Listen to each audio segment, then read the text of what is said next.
Shalom. I want to start off by giving the blessings and praise to the Heavenly Father. Barakatah Yahweh, Bahashim Yahweh Shai, Bahashim Rakah Kadash, Call all Yahweh, Bahashim Yahweh Shai, Bahashim Rakah Kadash. Double honors to the elders and apostles of the Great Millstone, who taught us this elite truth. And salutations to the hopeful elect. I want to get into this word eschatology, even though we don't focus too heavily on these new words that the world has devised to pretty much they represent different concepts in the scriptures, all right, but they have a certain significance. I want to get into this because it's heavy when you go into eschatology, the study of the end events. It's the focal point of the scriptures when you look at what prophecy is, all right? When the brothers go in here at Great Millstone, how we focus, we're laser focused on prophecy. What that is it's the saying of events that are going to take place. But what is the significance of that? What are those events? Okay? Why is that so important? Well, eschatology and prophecy is the most significant things in the scriptures because it is a future telling of the fate of the entire world. Okay? It's not only a foreshadowing, it's a literal a foretelling of what's going to happen to the people of the world, and then how the state of being that they're gonna be in at that time.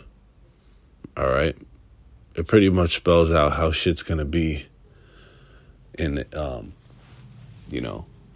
for eternity. There's nothing more important than your eternal fate, what's going to happen to you for the rest of fucking time. All right? And in this case, there'll be no time. It will be an infinite amount of time. So there's nothing more significant than that.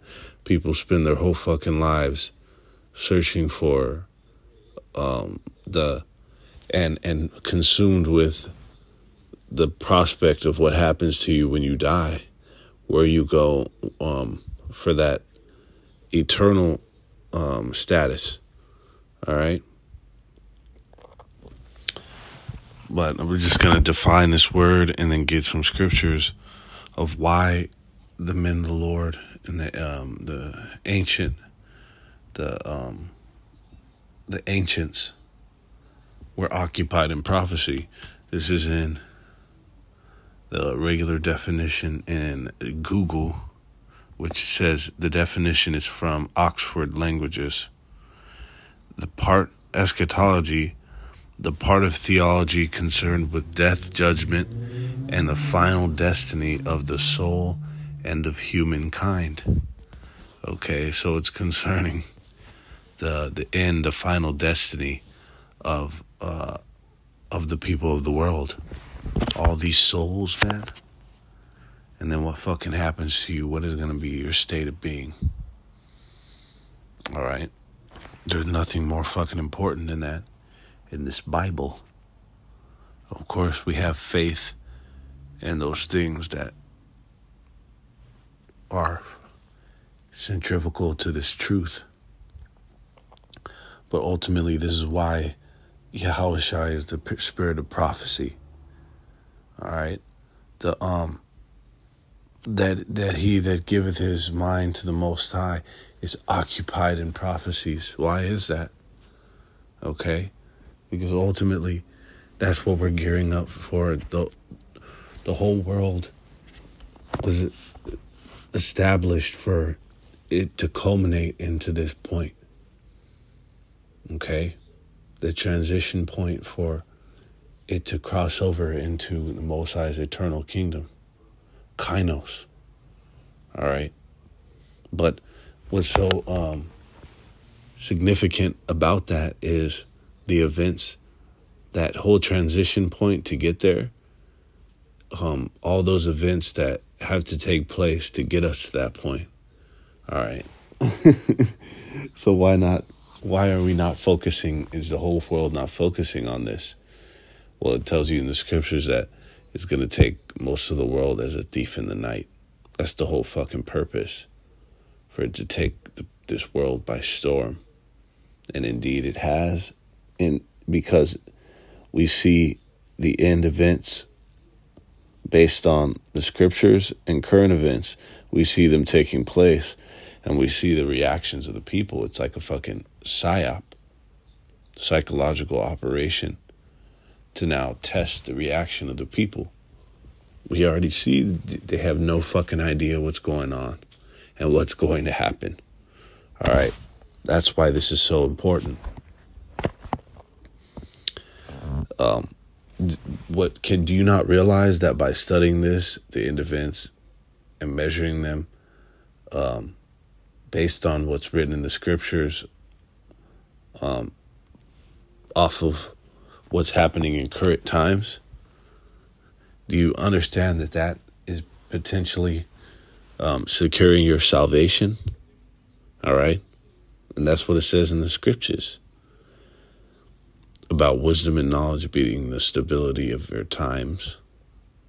It talks about your strength of your salvation. Let me see where that's at.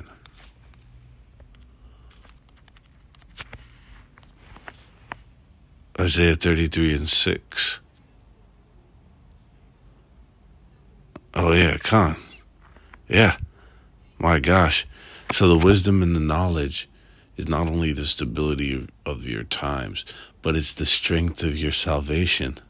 And that's synonymous with faith, because through wisdom and knowledge that you obtain, your faith is boosted. All right. And fortified. We're going to jump straight into the scriptures. This is in Sirach 39:1. But he that giveth his mind to the law of the Most High, and is occupied in the meditation thereof, will seek out the wisdom of all the ancients. And what will he do? What is the conclusion? And be occupied in prophecies. All right. So the wisdom of all the ancient, all right, the law of the Most High is prophecy. All right. Those ancient foretellings of what was going to take place on the earth. And what is so stunning is the fact that a lot of these foretellings, a lot of these prophecies that were ascribed in this book have taken place, which separates this book from any other on the planet.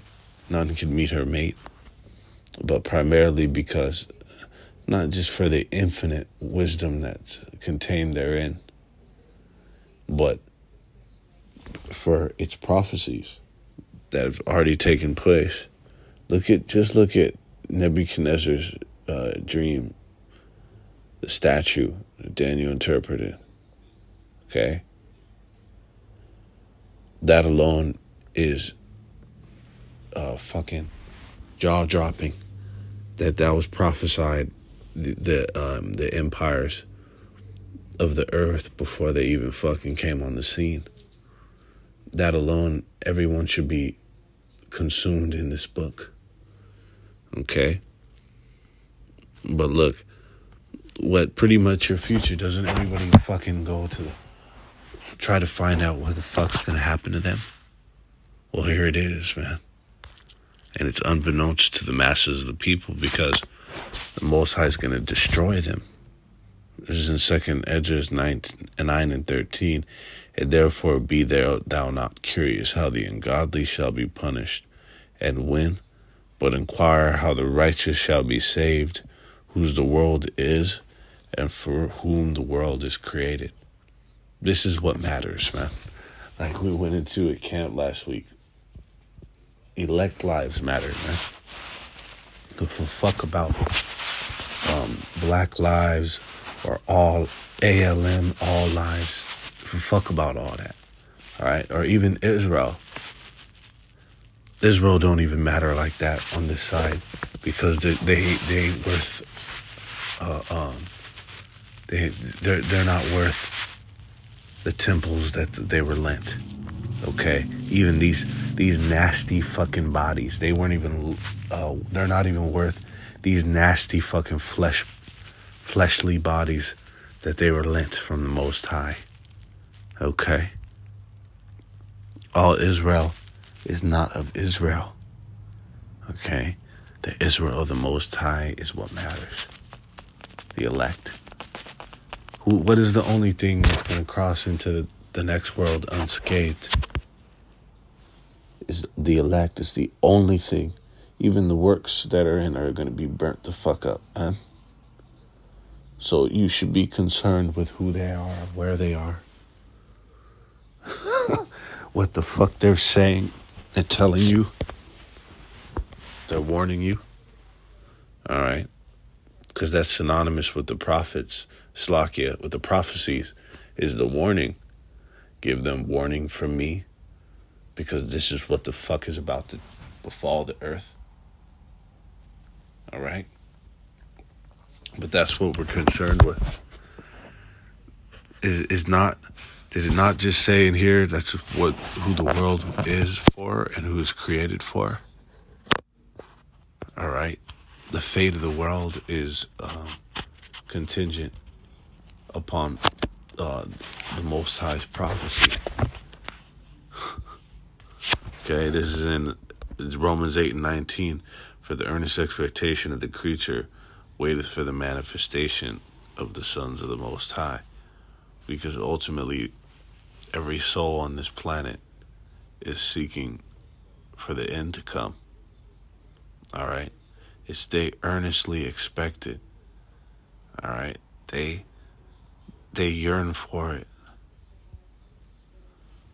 They desire. It's a burning desire. It's their deepest desire. Is the manifestation of the Most High's kingdom, because they don't know it consciously, but subconsciously, and in their soul, in their spirit, they know that what is written in Proverbs 29:2. They know that to be a fact, man. All right. That when the righteous are in authority, the people will rejoice because they're in mourning. Ultimately, you have people in different states of being down here. As it's mentioned, hell and heaven are states of being. They're conditions. But all in all, we're in hell, no matter what condition you're in.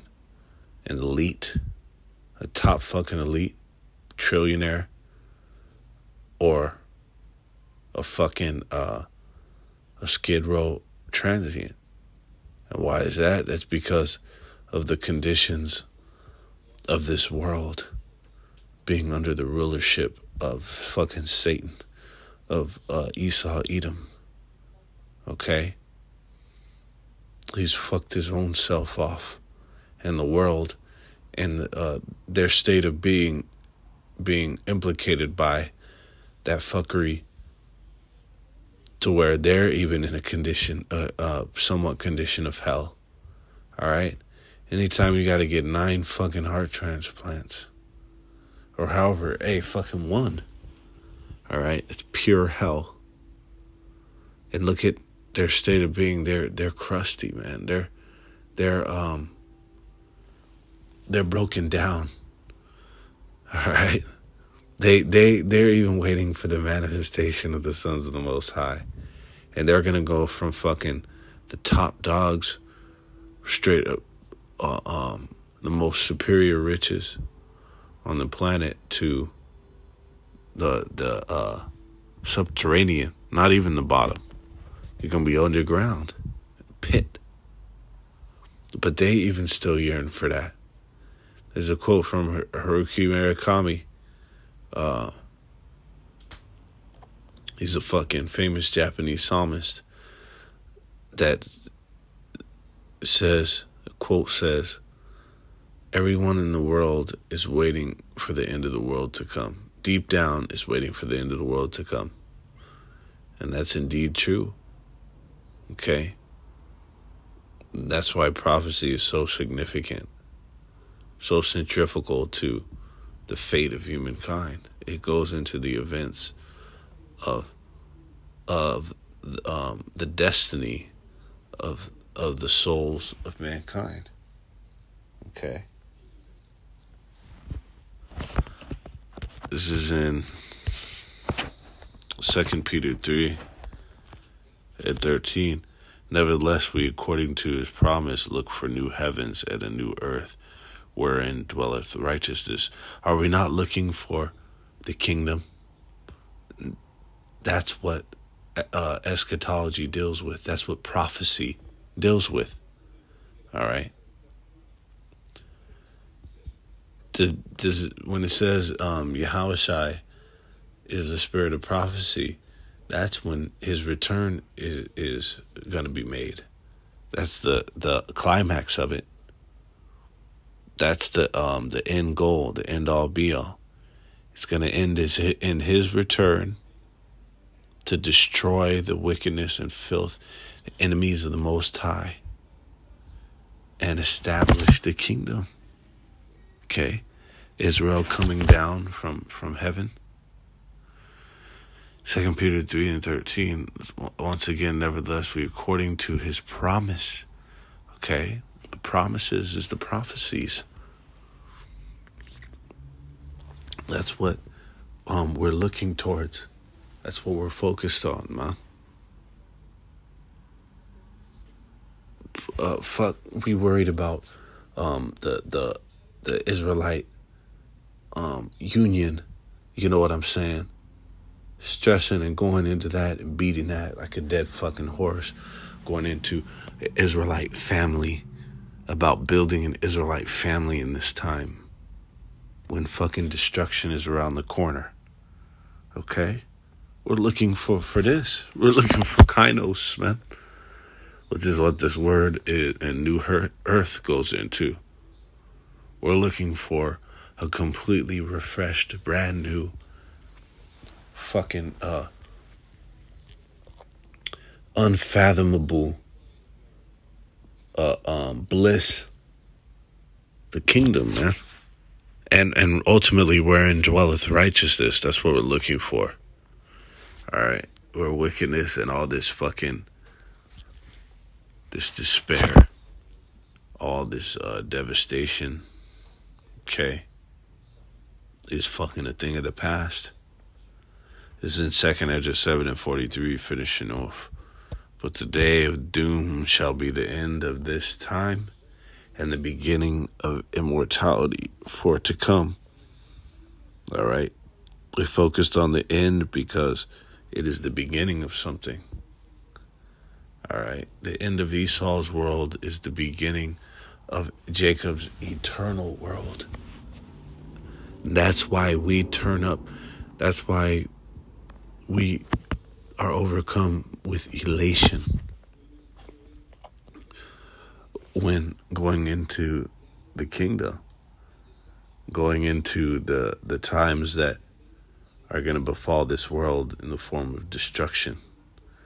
What would normally cause somebody to shake in their boots, to tremble, to a seizure, to give up the ghost. These events, we reel, okay, we relish in the fact that these things are taking place because the Most High told us that they were going to happen.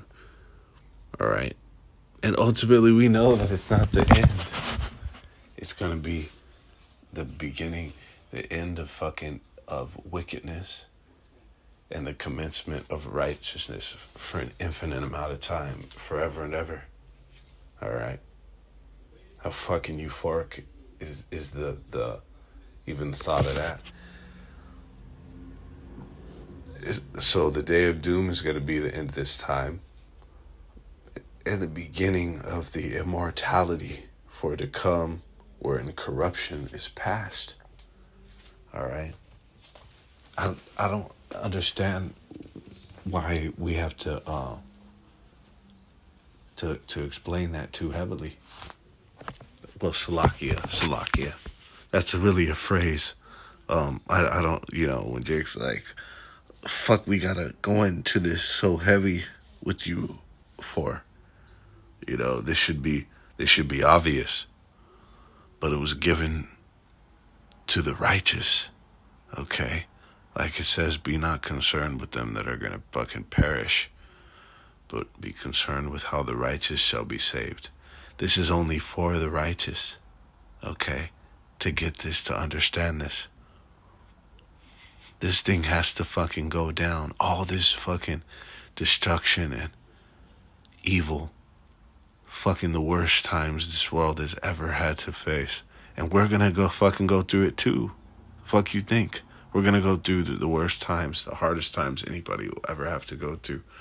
Yeah, we'll be somewhat, if we be the like Most High willing, guaranteed we're gonna be covered. But we're going to be scarcely saved, narrowly escaping death. Okay? But we know that this has to take place for immortality to come, man. The fuck wouldn't you be seeking after this? And the only explanation is that the Most High didn't give it to you. And that's okay, because we're going to play our roles. But prophecy is the focal point of these scriptures, of this walk, of this ministry, man. Okay? Wherein corruption is past, and that's what our soul seeketh after. All right? So with that, all praises to the Most High, Kal Halal, Yahweh, Bahashim Yahushai, Bahashim Rakakadash.